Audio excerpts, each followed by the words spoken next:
अग्नि महापुराण 8वां अध्याय। किष्किंधा कांड की संक्षिप्त कथा।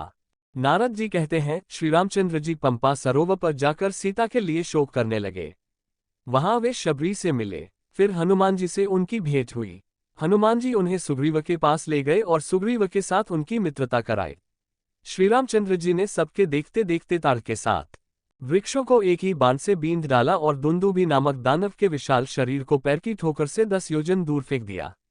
इसके बाद सुग्रीव के शत्रु वाली को, जो भाई होते हुए भी उनके साथ वैर रखता था, मार डाला और किष्किंधापुरी, वानरों का साम्राज्य, रुमा एवं तारा, इन सबको ऋषिमुख पर्वत पर वानरराज सुग्रीव के अधीन कर दिया।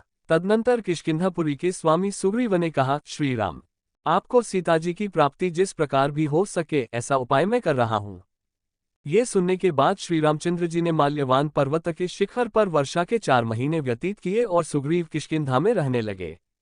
चौमासे के बाद भी जब सुग्रीव दिखाई नहीं दिए, तब श्री रामचंद्र जी की आज्ञा से लक्ष्मण ने किष्किंधा में जाकर कहा, सुग्रीव, तुम श्री रामचंद्र जी के पास चलो, अपनी प्रतिज्ञा पर अटल रहो, नहीं तो वाली मरकर जिस मार्ग से गया है वह मार्ग अभी बंद नहीं हुआ है, अतएव वाली के पथ का अनुसरण न करो।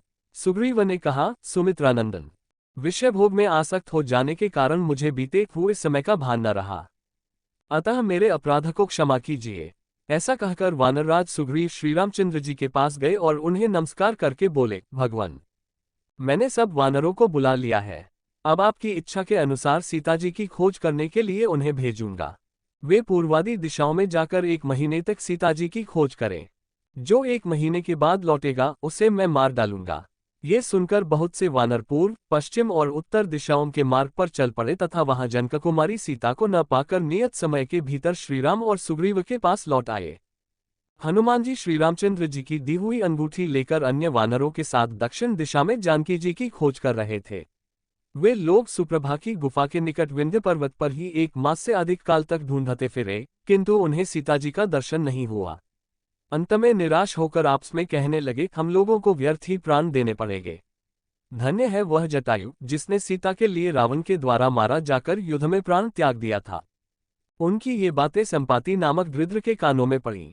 वह वानरों के प्राण त्याग की चर्चा से उनके खाने की ताक में लगा था, किंतु जटायु की चर्चा सुनकर रुक गया और बोला, वानरों, जटायु मेरा भाई था, वह मेरे ही साथ सूर्यमंडल की ओर उड़ा चला जा रहा था। मैंने अपनी पांखों की ओट में रखकर सूर्य की प्रखर किरणों के ताप से उसे बचाया, अतः वह तो सकुशल बच गया, किंतु मेरी पांखें जल गईं, इसलिए मैं यहीं गिर पड़ा। आज श्री रामचंद्र जी की वार्ता सुनने से फिर मेरे पंख निकल आए। अब मैं जानकी को देखता हूँ, वे लिंका में अशोक वाटिका के भीतर हैं। लवण समुद्र के द्वीप में त्रिकूट पर्वत पर लिंका बसी हुई है। यहाँ से वहां तक का समुद्र 100 योजन विस्तृत है। ये जानकर सब वानर श्रीराम और सुग्रीव के पास जाएं और उन्हें सब समाचार बता दें। इस प्रकार आदि आग्नेय महापुराण में रामायण कथा के अंतर्गत किष्किंधा कांड की कथा का वर्णन नामक 8वां अध्याय पूरा हुआ।